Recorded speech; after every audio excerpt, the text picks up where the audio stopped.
حج کے واجبات کے حوالے سے علماء ارشاد فرماتے ہیں، میقات سے باہر کے آنے والوں کے لیے میقات یا اس سے پہلے احرام باندھنا یہ واجب ہے۔ دوسرا واجب علماء فرماتے ہیں سعی کرنا، اور تیسرا واجب سعی کو صفا سے شروع کرنا، یہ بھی حج میں واجب ہے۔ علماء فرماتے ہیں کہ اگر عذر نہ ہو تو سعی پیدل کرنا یہ بھی حج میں واجب ہے۔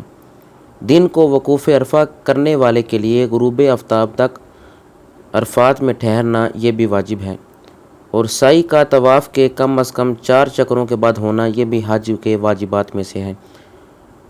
عرفات میں امام کے ساتھ مزدلفہ واپسی یہ بھی ضروری ہے حج میں، اور مزدلفہ میں ٹھہرنا یہ بھی حج کے واجبات میں سے ہے، اور مزدلفہ میں مغرب اور عشاء کی نماز کو عشاء کے وقت میں ادا کرنا یہ بھی حج کے واجبات میں سے ہے۔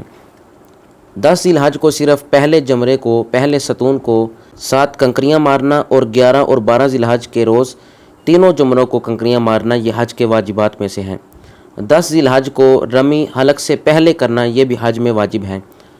حلق یا تقصیر 10، 11 اور 12 میں سے کسی روز حرم کی حدود کے اندر کرنا یہ بھی حج کے واجبات میں سے ہے۔ عمرہ و حج دونوں کی سعادت حاصل کرنے والے کے لیے قربانی کرنا، جو کہ ایام قربانی میں حدود حرم کے اندر ہو، نیز رمی کے بعد اور حلق و تقصیر سے پہلے ہو۔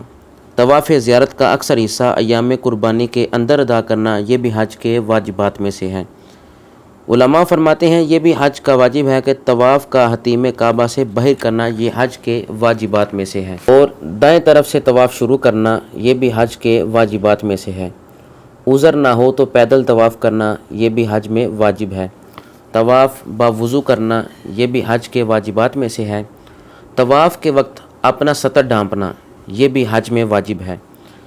طواف کے بعد 2 رکعت نفل پڑھنا، رمی، قربانی، حلق و تقصیر اور طواف زیارت، ان تمام معاملات میں ترتیب ہونا یہ بھی حج کے واجبات میں سے ہے، اور وقوف عرفہ کے بعد حلق و تقصیر سے پہلے جماع نہ کرنا یہ بھی حج کے واجبات میں سے ہے۔